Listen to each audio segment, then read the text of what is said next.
अस्सलामुअलैकुम दोस्तों अज़ीज़ों। कल से पाकिस्तान में एक ट्रायंगुलर सीरीज़ स्टार्ट हो रही है जिसमें पाकिस्तान, श्रीलंका और ज़िम्बाब्वे ये तीन टीमें शामिल हैं।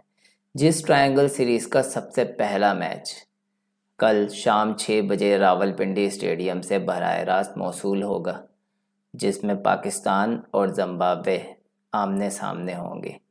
और इस मैच से भी ज़्यादा इम्पॉर्टेंट बात इस वक्त पाकिस्तान के दिलों पे राज करने वाले बाबर आजम की शमूलियत कल के मैच में थोड़ी मुश्किल नज़र आ रही है, जिसका रीज़न मैं इस वीडियो में आपको बताऊंगा। तो वीडियो को पूरा देखें। बहुत सारी इन्फॉर्मेटिव चीज़ें इस सीरीज़ और पाकिस्तानी प्लेयर्स के हवाले से आज इस वीडियो में मैं शामिल करूंगा। साथ साथ इस सीरीज़ में जो कुछ शेड्यूल तय हुआ है, किस किस तरीके से किस किस डे में कौन कौन सी टीम्स मैचेस खेलेंगी और डिफरेंट टीम्स के जो स्क्वाड्स हैं उसमें कौन कौन से प्लेयर्स जो हैं वो करेंटली अवेलेबल हैं, कौन इंजर्ड है और कौन इन फ्यूचर एक या दो मैचेस के बाद जो है वो अवेलेबल होगा। ये सारी चीज़ें आपकी वीडियो में आपको देखने को मिलेंगी। तो वीडियो में मेरे साथ बने रहिए, चैनल को सब्सक्राइब कीजिए। जी, तो सबसे पहले मैं आपको इस सीरीज़ का शेड्यूल बताते चलूं और इस सीरीज़ के शेड्यूल के मुताबिक कल फर्स्ट मैच नवंबर 18, 2025 को पाकिस्तान वर्सेस ज़िम्बाब्वे खेला जाएगा। और उस मैच के हवाले से ही कुछ कंसर्न्स हैं जो मैं आपको आगाह करूंगा, जिसमें सबसे मेन न्यूज़ जो पाकिस्तानियों के लिए है, बाबर आजम जिन्होंने एक अरसे बाद T20 टीम में पाकिस्तान की शमूलियत इख्तियार की थी, कल उनका इस मैच में शामिल होना थोड़ा मुश्किल नज़र आ रहा है। उसका रीज़न मैं आपको इस वीडियो में आगे डिस्क्राइब करूँगा। साथ साथ दूसरा T20 मैच जो है वो एक दिन के गैप के साथ नवंबर 20, 2025 को खेला जाएगा श्रीलंका और ज़िम्बाब्वे के दरमियान। इसके अलावा मैं एक चीज़ और आपको बता दूं कि इस सीरीज़ को कुछ इस तरीके से डिज़ाइन किया गया है कि हर टीम दूसरी टीम के साथ दो मैचेस खेलेगी।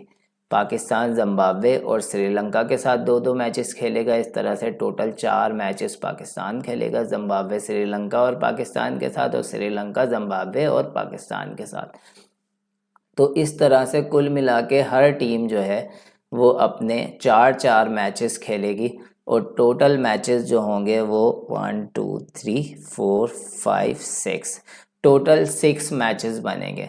इन 6 मैचेस के बाद जो फाइनली टॉप 2 टीम्स होंगी वो इस सीरीज़ का फ़ाइनल खेलेगी और फाइनल जो है हमारा नवंबर 29, 2025 को होगा। सेकंड मैच के बाद जो थर्ड मैच है वो नवंबर 22 को होगा, एक दिन के गैप के साथ। बेसिकली तमाम मैचेस जो है वो बराह रास्त रावलपिंडी स्टेडियम से शाम 6 बजे स्टार्ट होंगे, तो देखना ना भूलिएगा। साथ साथ नवंबर 23 को इस सीरीज़ का फोर्थ मैच विदाउट गैप है, 22 के बाद 23, दैन उसके बाद नवंबर 25 को एक दिन के गैप के बाद नवंबर 27 को और फाइनल नवंबर 29 को। ये मैचेस की तरतीब कुछ इस तरह से है: Pakistan versus Zimbabwe, Sri Lanka versus Zimbabwe, Pakistan Sri Lanka, then फिर पाकिस्तान ज़िम्बाब्वे, श्रीलंका ज़िम्बाब्वे और पाकिस्तान श्रीलंका। तमाम मैचेस का वेन्यू जो है वो बराह रास्त रावलपिंडी क्रिकेट स्टेडियम से हमें देखने को मिलेंगे। तो आ जाते हैं इस सीरीज़ में शमूलियत इख्तियार करने वाली तीनों टीम ने जो अपने स्क्वाड्स अनाउंस किए हैं उनके हवाले से, उसमें कुछ फैक्ट्स एंड फिगर्स को डिस्कस करते हैं और साथ साथ जो प्लेयर्स इस सीरीज़ में शामिल हो रहे हैं उनके रीसेंट रिकॉर्ड्स क्या रहे हैं और करेंटली वो कितने कैपेबल हैं कि अपनी एक्सपर्टीज़ को जो है वो इस सीरीज़ में शो करा सकें और आगे वर्ल्ड कप के लिए अपना नंबर टीम के अंदर पक्का कर सकें। बेसिकली ये सीरीज़ जो है वो आगे जो फैब में वर्ल्ड कप स्टार्ट होने वाला है, बेसिकली वो वर्ल्ड कप इंडिया में होना है, लेकिन पाकिस्तान अपने मैचेस जो है वो न्यूट्रल वेन्यू पे खेलेगी। तो उस वर्ल्ड कप के लिए जो है वो सारी प्रिपरेशन की जा रही है। रिसेंटली पाकिस्तान जो है वो अपनी T20 सीरीज़ साउथ अफ्रीका के साथ जीता, फिर उसके बाद श्रीलंका के साथ ओडीआई सीरीज़ जीता और साउथ अफ्रीका के साथ भी ओडीआई सीरीज़ जीता था। और अब पाकिस्तान कंटिन्यूस एक चेन चलती हुई आ रही है, इस T20 सीरीज़ को खेलने जा रहा है। तो पाकिस्तान के स्क्वाड को अगर हम देखें तो उसमें कैप्टन सलमान अली आगा हैं एज़ यूजुअल, रिसेंट 2-3 सीरीज़ से वो पाकिस्तान के T20 कैप्टन हैं। देन उसके बाद सलमान अली आगा कैप्टन हैं जो कि एज एन ऑलराउंडर टीम में खेलते हैं। समटाइम्स जब ज़रूरत होती है वो T20 या वनडे में जो है वो बॉलिंग भी करते हैं, लेकिन फ़िलहाल मैं आपको ये बताता चलूँ कि T20 के हवाले से सलमान अली आगा की फॉर्म बहुत ख़राब चल रही है। रिसेंटली एशिया कप में भी आपने देखा होगा कि उन्होंने बिल्कुल भी अच्छा परफॉर्म नहीं किया था। ऐसा देखने में आ रहा है कि वो कैप्टनसी का प्रेशर बर्दाश्त नहीं कर पा रहे हैं, जिसकी वजह से उनकी बैटिंग पे इफेक्ट हो रहा है। इवन दो कि वो वनडे और टेस्ट मैचेस में बहुत अच्छा परफॉर्म कर रहे हैं। श्रीलंका के खिलाफ जो पहला होने वाला ओडीआई में उन्होंने सेंचुरी भी स्कोर की थी। देन उसके बाद सेकंड बैट्समैन है बाबर आजम, जिनकी शमूलियत थोड़ी सी मुश्किल है कल के मैच में। और बाबर आजम ने एक अरसे बाद टीम को ज्वाइन किया था रिसेंटली, बिकॉज बीच में बाबर आजम और रिजवान को ड्रॉप कर दिया गया था T20 टीम से, और अब बाबर आजम को दोबारा T20 टीम में लाया गया है। तो पीसीबी का प्लान शायद ये है कि बाबर आजम को आगे वर्ल्ड कप के लिए कैरी किया जाए और अभी उनको इन मैचेस के थ्रू जो है वो प्रैक्टिस करवाई जाए। जैसा कि रिसेंटली बाबर आजम ने भी सेंचुरी स्कोर की ओडीआई सीरीज़ में, तो वो भी एक बहुत अरसे बाद अपने रिदम में आना शुरू हो रहे हैं। और इंशाअल्लाह बाबर एक ऐसे प्लेयर हैं जो किसी भी तरह के क्रिकेट के अंदर बहुत इम्पैक्टफुल प्लेयर हैं। उनके परफॉर्म करने से पूरी टीम की परफॉर्मेंस बेहतर होती है, क्योंकि वो एक एंड को कैरी करके चलते हैं और उनके अराउंड दूसरे प्लेयर्स खेलते हैं। पाकिस्तान में इस वक्त करेंटली जो प्लेयर्स खेल रहे हैं उसमें बाबर आजम नंबर 1 पे आते हैं। देन उसके बाद तीसरे नंबर पे हैं फ़खर ज़मान भी T20 के एक बहुत डेडली प्लेयर हैं। रिसेंटली फ़खर ज़मान को जो है वो T20 में नहीं खिलाया जा रहा है, क्योंकि उनकी पोजीशन जो है वो कंफर्म है कि उन्होंने T20 वर्ल्ड कप खेलना ही खेलना है। तो पाकिस्तान ट्रायल के तौर पे उनकी रिप्लेसमेंट में दूसरे प्लेयर्स को ट्राई कर रहा है। Saim Ayub again a deadly player, वो भी कंफर्म है कि हमारे T20 वर्ल्ड कप में आगे खेलेंगे और कल भी लाजमी उनका खेलना होगा। देन उसके बाद अब्दुल समद के बारे में मैं बताऊंगा। रिसेंटली आपने हांगकांग में होने वाला सुपर 6 टूर्नामेंट देखा होगा, तो वो टूर्नामेंट देखने के बाद हर एक को अंदाज़ा हो गया होगा कि अब्दुल समद कितने कैपेबल हैं T20 क्रिकेट के हवाले से, और उनकी जगह इस टीम में बनती है या नहीं बनती है। अब्दुल समद कहीं ना कहीं हसन नवाज का किरदार अदा कर सकते हैं आगे, क्योंकि हसन नवाज को बहुत ज़्यादा मौके दिए जा चुके हैं और वो किसी भी तरह से परफॉर्म नहीं कर पा रहे। तो मेरा तो ये मानना है कि उन्हें जाकर डोमेस्टिक क्रिकेट अभी साल 6 महीने खेलना चाहिए और सीखना चाहिए कि किन सिचुएशन में किस तरीके से बैटिंग की जाती है। हर एक बॉल पे जो है वो आप 6 मारने की कोशिश करेंगे तो यही होगा जो उनके साथ रिसेंटली हुआ है। अब्दुल समद के बाद मोहम्मद नवाज़, इनकी बात करने की तो ज़रूरत ही नहीं है, जितना अच्छा ये रिसेंटली परफॉर्म कर रहे हैं। अपनी बॉलिंग, फील्डिंग और बैटिंग तीनों के अंदर जो है बहुत अच्छे तरीके से परफॉर्म कर रहे हैं, जिसके अंदर बॉलिंग में समटाइम्स इनको विकेट मिलती हैं, बहुत इकोनॉमिकल रहते हैं। साथ साथ फील्डिंग में इनके कैचेस जो है वो देखने वाले होते हैं, और बैटिंग में ये एक क्विक फायर 30-40 जो है वो बहुत 15, 16, 20 बॉल्स पे जो है वो बनाते हैं और पाकिस्तान को एक अच्छी पोजीशन में लेके आ जाते हैं। फ़हीम अशरफ भी एज एन ऑलराउंडर ही टीम में खेलेंगे।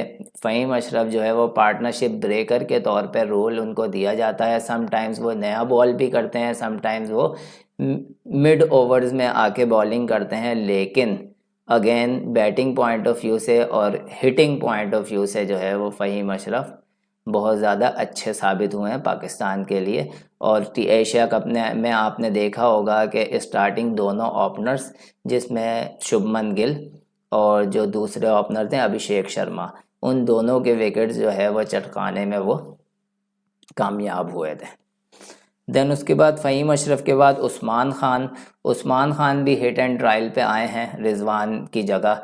आई डोंट नो कि आगे ये किस तरीके से परफॉर्म करते हैं। बहुत अच्छा इनकी जो है परफॉर्मेंस नहीं रही है रिसेंट मैचेस में, इनको एक और बार चांस दिया गया है दोबारा से। उस्मान खान के बाद जो है वो साहिबजादा फरहान, जो अभी तक as an opener Pakistani team में खेल रहे हैं और साइम के साथ ओपनिंग करते हैं। इंडिया के ख़िलाफ़ एशिया कप में बहुत अच्छा परफॉर्म किया है। लास्ट ईयर इनका T20 जो है वो बहुत अच्छा रहा है, जिसके अंदर इन्होंने रिकॉर्ड बनाया है कि एक ईयर में T20s में 4 सेंचुरीज बनाने का, इधर वो डोमेस्टिक लेवल पे हो या इंटरनेशनल लेवल पे हो। बाकी 1-2 मैचेस में ये विकेट कीपिंग भी कर चुके हैं। तो आई थिंक पीसीबी का प्लान है कि इनको एज अ विकेट कीपर भी कैरी किया जाए और ओपनर भी कैरी किया जाए, ताकि उस्मान खान को एक एज अ रिज़र्व प्लेयर खिलाया जाए, जो इनकी एब्सेंस में और इनको कोई इंजरी होती है अल्लाह ना करे तो फिर उस्मान खान को जो है वो टीम में शामिल किया जाए।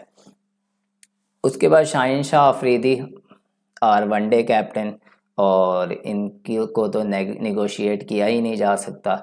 और स्टार्टिंग में ही फर्स्ट ओवर में विकेट लेने वाले जो है वो दुनिया में चंद ही बॉलर्स हैं जिसमें टॉप पे शाहीन अफरीदी का नाम है। समटाइम्स जो है वो बहुत ज़्यादा पिटते भी हैं हम ये शाहीन अफरीदी। साथ साथ Naseem Shah, again one of the bestest bowler in Pakistan line और लेंथ के एतबार से और स्विंग के एतबार से।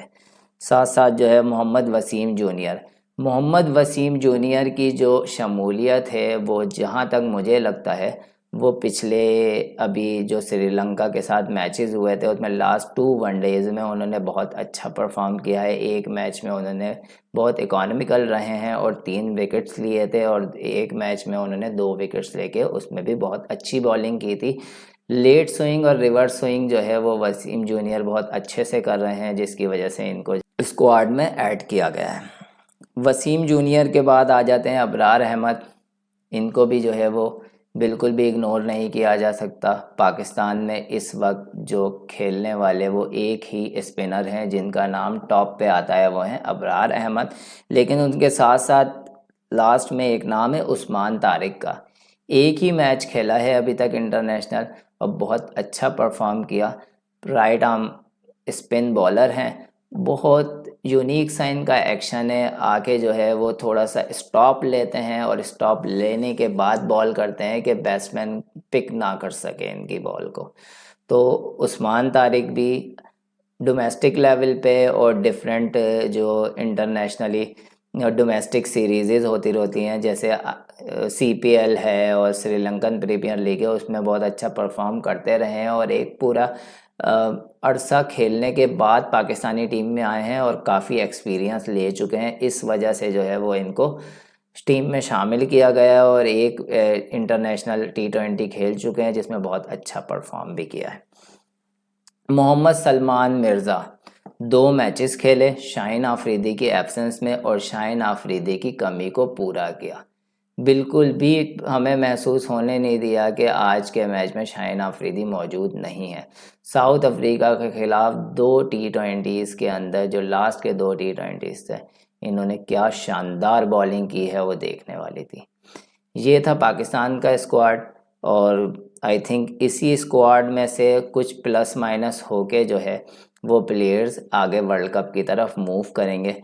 ये हिट एंड ट्रायल है, इस वक्त जो है वो प्लेयर्स को इन भी किया जाएगा, आउट भी किया जाएगा और फाइनल 11 तैयार की जाएगी।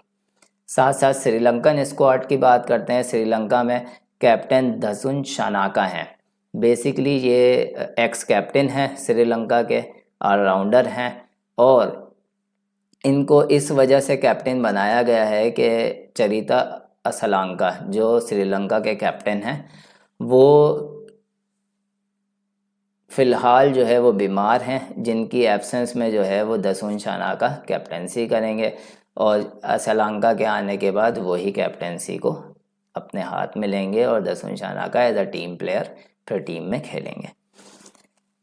उसके बाद आ जाते हैं ऑलराउंडर हैं दसुन शानाका। दूसरे नंबर पे हैं कुशाल मेंडिस। कुशाल मेंडिस एक बहुत पुराना नाम और बहुत अच्छे प्लेयर हैं और अभी विकेट कीपिंग के भी काम सरंजाम देते हैं श्रीलंकन टीम में बहुत अरसे से, लेकिन पिछले कुछ दिन से इनका बल्ला जो है वो बिल्कुल बंद हुआ है, रन्स जो है वो ले नहीं रहा है। तो इनके लिए भी एक टेस्ट होगा इस सीरीज़ में पाकिस्तानी बॉलर के अगेंस्ट, जैसा कि वनडे सीरीज़ में भी इन्होंने कोई परफॉर्मेंस दी नहीं है। उसके बाद है कुशाल परेरा, ये भी विकेट कीपिंग के काम सरंजाम दे सकते हैं और एक बहुत ही ज़बरदस्त प्लेयर हैं। जयसूर्या स्टाइल है इनका और उसी तरीके से खेलते हैं, कभी भी अपने गेम को जो है वो स्लो नहीं करते। जैसा कि पाकिस्तान में फ़खर जमान है, वैसे ही कुशाल परेरा जो है वो एक पुराने और बहुत जाने माने खिलाड़ी हैं श्रीलंका के। उसके साथ पथुम निसांका भी जो है एक बहुत डेडली प्लेयर हैं और साथ साथ बहुत समझबूझ के साथ खेल सकते हैं। ऑल दो वनडे सीरीज़ में पाकिस्तान के अगेंस्ट बहुत अच्छा परफॉर्म नहीं कर सके, हर मैच में उनको स्टार्ट ज़रूर मिला, 20-30 करने के बाद जो है वो आउट हो गए, आगे उसको कैरी नहीं कर सके और एक बड़ा स्कोर नहीं कर सके। उसके बाद आ जाते हैं कमिंदू मेंडिस, ये भी ऑलराउंड परफॉर्मर हैं, बहुत अच्छा लेफ्ट हैंडेड बैट्समैन हैं। समटाइम्स जो है वो इतना बेहतर खेलते हैं कि ऐसा लगता है कि श्रीलंका में इनसे बेहतर कोई प्लेयर है ही नहीं। टेक्निकली बहुत साउंड हैं, लेफ्ट आर्म बॉलर भी हैं, तो इन पे भी नज़र होगी। देन उसके बाद भनुका राजापक्सा, ये प्लेयर जो है जिनके ऊपर आई होगी पाकिस्तानियों की और जिम्बाब्वेंस की। बेसिकली ये श्रीलंका के वो प्लेयर हैं जो कहीं से भी मैच निकाल के लेके जाके श्रीलंका को जिता सकते हैं। उसके बाद है जनित लियानागे को हमने वनडे सीरीज़ में देखा, बहुत अच्छे कैपेबल ऑलराउंडर हैं, बैटिंग बहुत बेहतर करते हैं, बॉलिंग में भी अपने जोहर दिखा लेते हैं, लेकिन बैटिंग पॉइंट ऑफ व्यू से इनकी टेक्निक बहुत अच्छी है और बहुत बेहतर खेलते हैं, ऑलराउंड परफॉर्मेंस है। वनिंदु हसरंगा, इनकी बात इग्नोर की ही नहीं जा सकती, बिकॉज़ हसरंगा ने जो है वो पाकिस्तान के ख़िलाफ़ अभी भी बैटिंग अच्छी की, हमेशा बैटिंग भी अच्छी करते आ रहे हैं, मेनली जो है वो डोमिनेट करते हैं ऑफ साइड प्ले के ऊपर और बॉलर बहुत कमाल के हैं। उसके बाद महेश तीक्षाना, उसके बाद हैं दुष्यंत हिमांता, ये एक नए स्पिनर हैं, इनको देखा जाएगा आगे ये श्रीलंका के साथ इस सीरीज़ में खेलते हैं या फिर बेंच पे बैठते हैं। दुष्मांता चमीरा, श्रीलंकन फास्ट बॉलर, तकरीबन सारे ही मैच खेलेंगे जहां तक मैं जानता हूं, अगर इंजरी ना हुई, क्योंकि बहुत क्लास के बॉलर हैं, आईपीएल में भी खेलते हैं। नुआन तुषारा, ये भी फास्ट बॉलर हैं, ये भी अच्छे बॉलर हैं, लेकिन ये ऑन एंड ऑफ रहने के चांसेस हैं, इतने अच्छे नहीं हैं कि कंटिन्यू सारे मैचेस के लिए परफॉर्म करेंगे तो फिर आगे चलेंगे। ईशान मलिंगा, लास्ट ओडीआई पाकिस्तान के ख़िलाफ़ खेला था इन्होंने, उसमें बहुत अच्छा परफॉर्म नहीं कर सके, बहुत शॉर्ट रन अप से बॉलिंग करते हैं लेकिन 140 प्लस कहते हैं। श्रीलंका के कुछ ही बॉलर्स हैं जिसमें से ये मलिंगा जो बॉलर हैं ये 140 प्लस की स्पीड से बॉल फेंकते हैं। उसके बाद आ जाते हैं कामिल मिश्रा, ये बैटर हैं, ये जो हैं वो ओपनिंग कर रहे थे ओडीआई के अंदर, बहुत अच्छी टेक्निक है, अच्छे खासे स्टार्ट्स भी लिए पाकिस्तान के ख़िलाफ़ अभी ओडीआईज़ के अंदर, लेकिन उनको आगे जो है वो बड़ी इनिंग्स तक नहीं लेके जा सके, तो माइट भी ये विकेट पे खड़े हों तो बहुत अच्छे रन कर सकते हैं। उसके बाद है पवन रत्नायक है, ये अंडर 19 से आने वाले वो प्लेयर हैं जिन्होंने लास्ट ओडीआई के अंदर जो है वो अकेले बॉलर्स के साथ खेला था, जो लास्ट में आउट होने वाले बैट्समैन थे ये थे। तो उस इनिंग के बाद जो है वो शायद डिसाइड किया होगा श्रीलंका ने कि इनको T20 में कैरी किया जाए बिकॉज ऑफ हिज परफॉर्मेंस। अब आ जाते हैं जिम्बाब्वे के स्क्वाड पे। जिम्बाब्वे के स्क्वाड में सबसे पहले उनके कैप्टन शामिल हैं सिकंदर रज़ा।